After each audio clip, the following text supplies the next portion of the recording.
Yes, mate, how's it going? My name's Lee. So in this video, we're going to go through my current team for Game Week 9 and then use the tier pyramid that we created for last week to evaluate and prioritise potential transfers, not just for this week, but for future weeks as well. So if you enjoy FPL content, please consider subscribing to the channel. Just a little click down below. Don't be snide, just do it, really helps. Anyway, let's rock and roll. Be strong.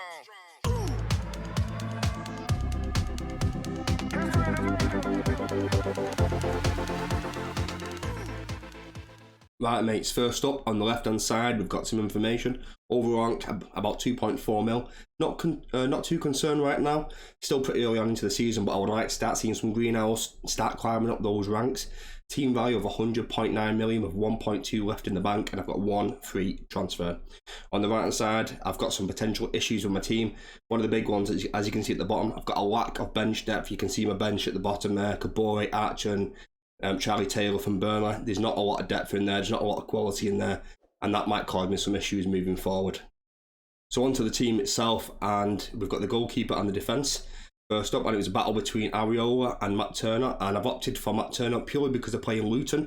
They have a decent home side, Forest, and I think Matt Turner will keep the number one, and I think they'll do okay. Like, I'm not confident of a clean sheet for either side, I'm just more confident of the team at home playing against one of the worst teams in the league. So I've opted for Matt Turner for this one, and I think he'll be a popular choice for anyone who does have Matt Turner in their team.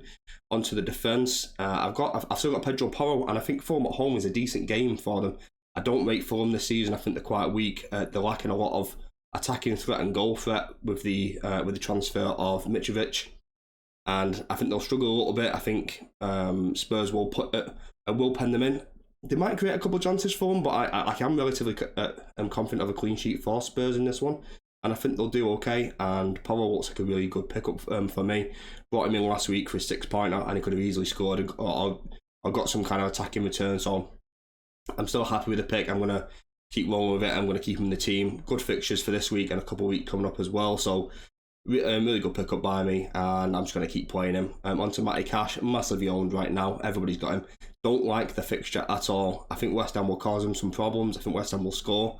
As you can see from my bench, I don't want to play any of them really.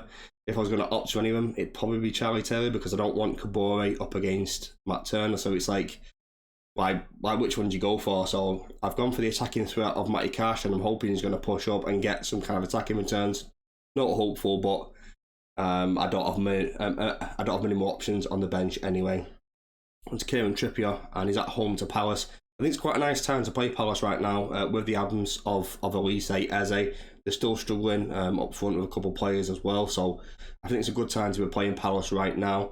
And I can see a clean sheet, and I can see an attacking return for Trippier in this one as well.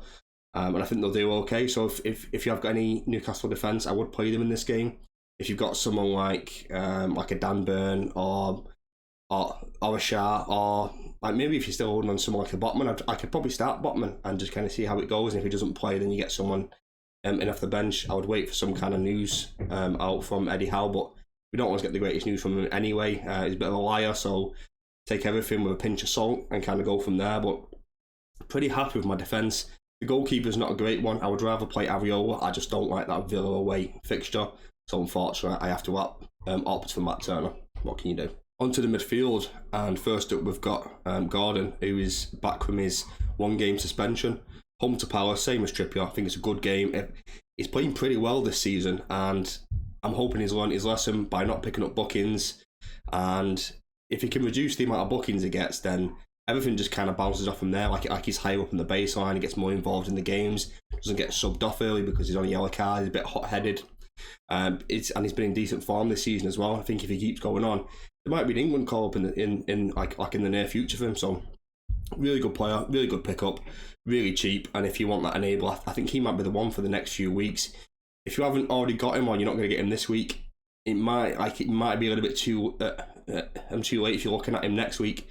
But if you've got him this week, I'd 100% play him, and I think he'll do well against this side. Just from a personal point of view, I do think he'll do well. So got him, play him, easy pick.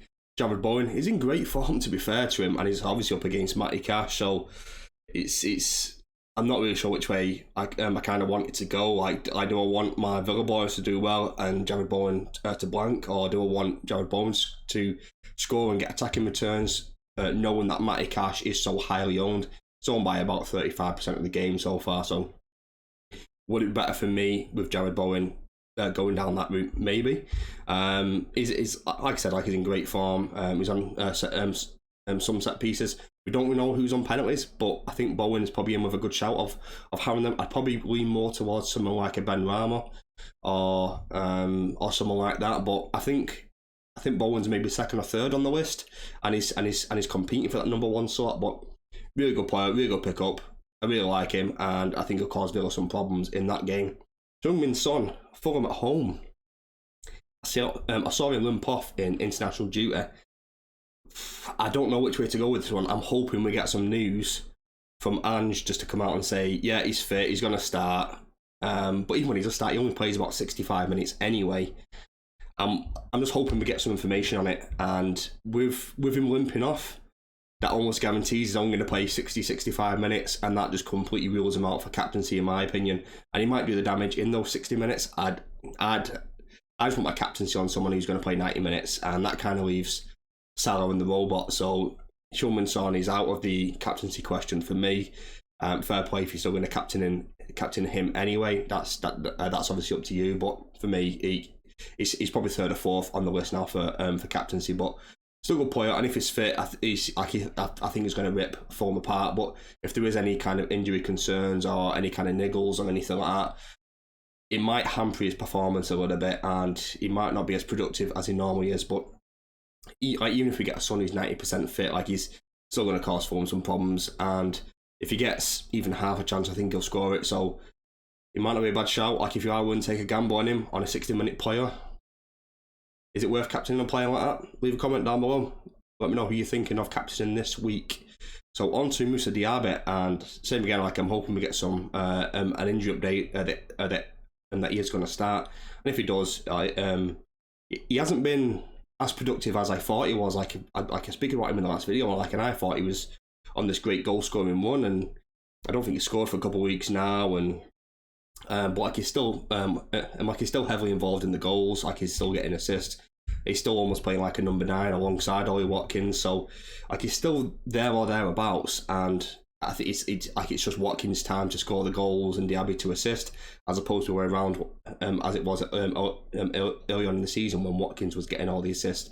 Diaby was getting a couple of goals here and there, but good player. Villa at home are a great side. I think they'll cause West Ham a lot of problems. I just think that's going to be a really good game, West Ham versus Villa, which I was thinking back to last season or the season before, it probably looks like a bit of a drab game, but I think this would be quite an entertaining game. You've got a kind of clash of styles between Villa and West Ham. And they've both got some really, really good individual players, like with the likes of Jared Bowen and Moussa Diaby, Watkins, a couple of the boys in there as well. So yeah, it should be a pretty entertaining game. I think that'd be quite a fun game to watch. So that might be on my list to watch this weekend. And on to King of FPL himself, Mo Salah, home to Everton, early kickoff, and like we all know the Gandhi quote, "Don't bat the early kickoff," and I did it last week with Son. I just feel like the games are weird on the season. Like, you try and make the right play and it doesn't always work. It's a funny game. It's a bizarre game. It's so demoralising. I've recorded for my captaincy blank last week with Heung-min Son. I think Salah is a good captaincy pick. I just don't think he's as good as Haaland personally. But I don't hate it. Everton are a better team than people think they are. They are open sometimes, and I think Salah could exploit that. But I'll go into some stats on Salah in a moment. Like he's not been his attacking threat and his attacking output hasn't been as good as it probably seems. Like at the minute, he's had a few penalties that are kind of papering over the cracks a little bit, like in terms of his XG and things like that. But still an unbelievable player. Like he's got 5 goals and 4 assists this season. He's just he's on for an absolute monster season. Like, he's going to end on something like 20 goals and 20 assists. Like, I can see it already. He's just unbelievable player, and whoever they play left back, if it's Mikalenko, Salah's just going to absolutely annihilate him. It might not be a bad captaincy pick. It just depends if you believe the whole Gandhi thing about backing the early kickoff. Up to you. I'm kind of put off a little bit. I don't like the early kickoff straight after an international break. Like, we all know how Klopp feels about it, but Mo Salah does Mo Salah things, you know what I'm saying? As I'm sure you guessed it, we've got Haaland captain at home to Brighton, and we all know what Haaland does at home. He's just an absolute machine at home. Brighton concede goals, they concede chances. I think this would be a really entertaining game once again. I can see both teams scoring, but I think City will come out on top just from the sheer amount of firepower they've got. I can see City winning this something like a 4-2. I can see it being a really entertaining game. And Haaland, I'm going to go for the hat-trick, mate. I think Haaland's going to hat-trick against Brighton and rip them apart. Darwin Núñez, you're killing me, mate. You're absolutely killing me. Home to Everton. Brought him in on wildcard a couple of weeks ago. He didn't play at all last week, and I just don't see him playing again this week against Everton. I think he'll come on for the last 20 minutes, and as you can see for the team issues on the right hand side, will Darwin start? No, I don't think he does, mate. I really don't think he does. So if he doesn't, and he doesn't play at all, then who's coming in off the bench? Kabore, Archer or Taylor? Don't like any of them really. So what's best going for? As you can see at the top, I've got no Man United coverage. I'm tempted by someone like Højlund. I've always got my Man United bias in there, but tempted by someone like Højlund, to be honest with you. Like, we've got Sheffield United this week, City next week, and then we're going to run on about 3 or 4 games. That's a really, really nice run, actually. So Højlund would be a good pickup, not just for this week, but for the next 3 or 4 weeks. Probably something I should be thinking about doing. But Watkins is going to be quite heavily owned this week and for the next few weeks. So do we go with kind of the smart play and the template play and go with an Ollie Watkins over someone like a Højlund? Not really sure which way I'm going to go right now, but Darwin Núñez might be a problem. I think Jota's going to start up front for them. Luis Diaz on the left and Mo Salah on the right. It's one of those. It was a bit of a gamble where I thought Darwin and Liverpool in particular had a nice run of about 4 or 5 games, and I thought Darwin was kind of finally breaking into the team in that number 9 role. Then all of a sudden Klopp decides not to play him, and it's one of those. But same with a lot of these players, like, I'm hoping we get some information from Klopp. I'm not confident we will at all because it's the early kickoff. But his international team, Uruguay, they played at like Wednesday at like 3 a.m. So his recovery time is very short, and that's the reason why I don't think he'll play. But after this game, they have still got a couple of good games after this. Like, they've got Forest and a couple of games as well. So they will keep him, see what happens, see if he can do anything from the bench, because I've all seen what Darwin can do from the bench, particularly against Newcastle when he comes on and scores 2 goals.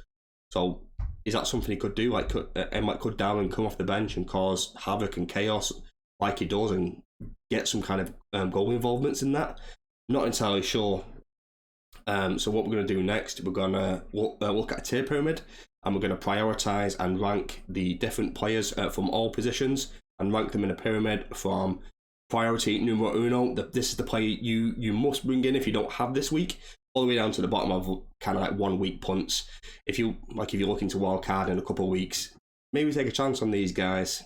Alright, mates, this is the tier pyramid. This is the transfer priority rankings of players that you should maybe thinking about bringing in. At the top, we've got the S tier, priority numero uno. If you've only got one transfer and you can get him, bring in Mo Salah. On the bottom right hand corner, we've got the player highlight of Mo Salah. 59 points this season, 7.4 points per game, 5 goals, 4 assists. We all know what he can do. Per 90 stats on the right hand side, 1.06 expected goal involvements per 90. But that's kind of broken down into 0.69 XG and 0.37 XA. But he does take penalties, and penalties heavily influence XG and XGI. So his non-penalty XG is 0.49. Not quite hit the heights of what Salah normally hits over the past few years, but as you can see, he's still getting just over 3 shots away per game. So if he continues that, I still think he'll get involved in the goals. And with his nice fixture run coming up, I mean, like, Liverpool have got Everton, Forest, Luton, Brentford, Man City, Fulham in the next 6 or 7. So I still think they've got a nice run of games, probably besides City in there. But besides City, they've got a great run of games. I think it's a great pickup. And if you've not got Mo Salah, I think you should be worried about not owning him. Next up, we've got the A tier. This is the next in line. The heirs to the throne, the pretenders, the challengers to the S tier. We've got 2 Villa boys. We've got Matty Cash, a defender, 5.1 million, owned by 31% of the game. Absolute beast. Bombards from that right wing back position. Sometimes plays right mid. Gets involved in the attacking third. And what we all know what Villa do. Create from the left, score from the right. And if Matty Cash is involved, he's going to absolutely fly up. Villa's fixtures: West Ham this week, then Luton, Forest, Fulham, Spurs in game week 13, but then Bournemouth after that as well. So great run of games for them. And if you don't own him, then I think you should consider about bringing Matty Cash in. If you're on wildcard, I think it's an easy pick up to go for someone like a Matty Cash. Next to him is Conrad Watkins, striker, 8.2 million, owned by a very similar amount, 31%. And is an absolute solid player. His only negative is that he's not on penalties, but it's probably a benefit because he's not a great penalty taker anyway. He scored his hat-trick recently. He's got a lot of assists this season. Same with Matty Cash. Great run of fixtures. I think he'll steadily tick along throughout the season. Don't expect him to get hat-tricks every few weeks. I think he might only get 2 hat-tricks over the course of the season. He's already got 1, so I won't kind of bank on that. And if you looked at his stats kind of last season, he doesn't always get more than 1 attacking returns in one game, so keep that in mind. I think he'll tick along steadily from now, kind of up until the mid point of the season, game week 19, game week 20. I think these and both of these Villa boys will just kind of tick along nicely. So if you don't have Ollie Watkins, heavily owned, I think there'll be a lot of wild cards this week. I can see that even creeping up towards about 45%. So I haven't got him. Maybe think about bringing him in. Someone like me with Darwin, then we'll go for someone like an Ollie Watkins. Not sure. Leave a comment down below. Let me know if you think I should go Darwin to Watkins this week. Moving down to the B tier. This is a decent buy.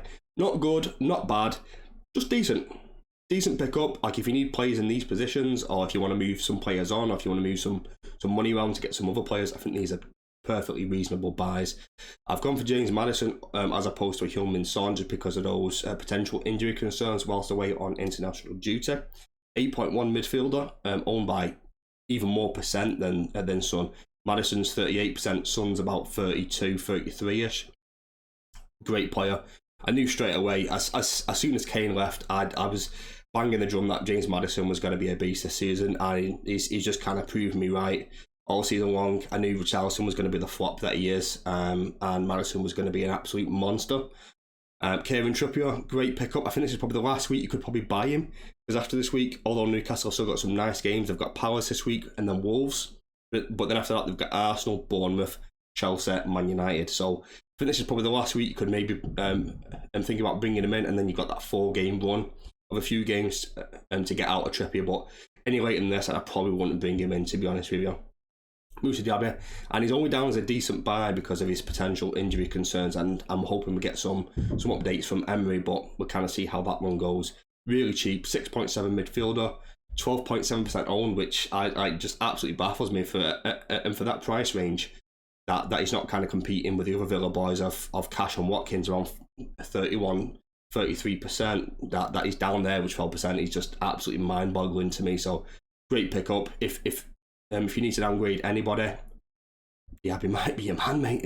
I think it's a great pickup for the price and the ownership, and he's going to get involved in the goals. He'll get goals, he'll get assists, and he'll tick along steadily towards the end of the season. Onto the C tier, and this is just a 1-week Punts.